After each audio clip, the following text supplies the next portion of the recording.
My coworker asked me to be her man of honor because she is a liberal woman who needs a fruity bestie by her side. So I said no and she went nuts. Now she's going to be terminated. Yesterday was my first day back to work after being off for 2 weeks. This is kinda important. One of my coworkers had gotten engaged the week before I left. When she announced at work, we all congratulated her and were happy for her type of things. I thought it was over. So when I left for vacation, the last I knew, no plans had yet been made. Then yesterday when I went back to work, my boss Kate and best friend Lori said that coworker Carla was looking for me. I asked what was up and they weren't sure, but she was carrying a little gift bag. A few minutes later, Carla found me and asked how my vacation was. I was telling them about it and she cut me off and said she had a very important question to ask. She handed me a little gift bag and asked if I would be her best man of honor for her wedding. I thanked her and told her that typically this would traditionally go to a close female relationship. She responded that there was nothing traditional about her wedding, so it was good. I looked over at Lori and Kate, who were both trying to keep from laughing. I again thanked her, congratulated her, and told her that I wasn't interested in being part of her wedding party and that I would be happier being a guest in the audience. I swear when I said this, it was when we watched her entire demeanor change and a switch flipped. She went off saying that I have to be at her wedding and that she doesn't understand why I would say no. I told her that we only knew each other for a short time and that I had no interest in trying to plan parties,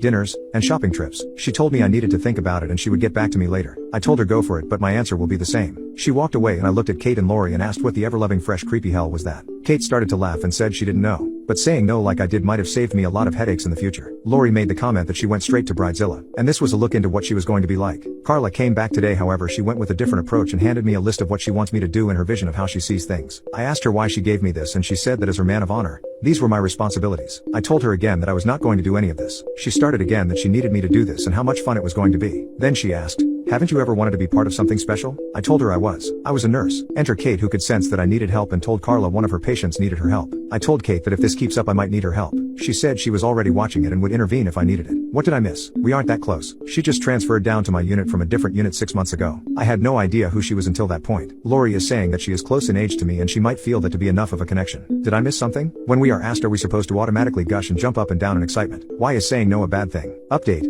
A lot of people say go to HR. I'm starting that process with my boss Kay. She is completely aware of the situation and was with us when all this happened. She has told me that she is watching the situation and will jump in if I need her to. I trust her completely. While Kate and HR can control the situation from the hospital, they can't control the situation from a personal level if she were to maybe follow me home or a situation like that. So I think that covers it all. I wish I could say this is over, but most likely there is more to come. Update. 2. I was born into a family where I was referred to as an issue that needed to be dealt with. I lived in the shadows of my sister, who was the child my parents wanted. They wanted one child, which was a girl. That way dad had his daddy girl and mom had mommy's little princess. Then I came along. Keep in mind that I'm 23, so back then my parents had options but chose to not use any of those options. So instead my parents raised my sister and I was raised by a nanny who even to this day is one of the biggest influences in my life, and I am so grateful for her. She helped me with so much. I finally realized that all these years later, by being referred to as an issue that needed to be dealt with, they stripped me of my humanity, individuality, and self-worth as a person. I think that's why I've worked so hard to establish myself in my career and in my life, as a way to become a person again and not just be that issue that needed to be dealt with. This past Thursday things came to a head with the bridezilla known as Carla and the truth came out. My best friend Lori has been sticking close to me when we work together if Carla is to start something. We weren't sure if she was going to leave it alone or start up again. I was really hoping that it was done, but she had to try once again. I've been sick and I had a busy morning, so I really just wanted a few minutes to go to the bathroom,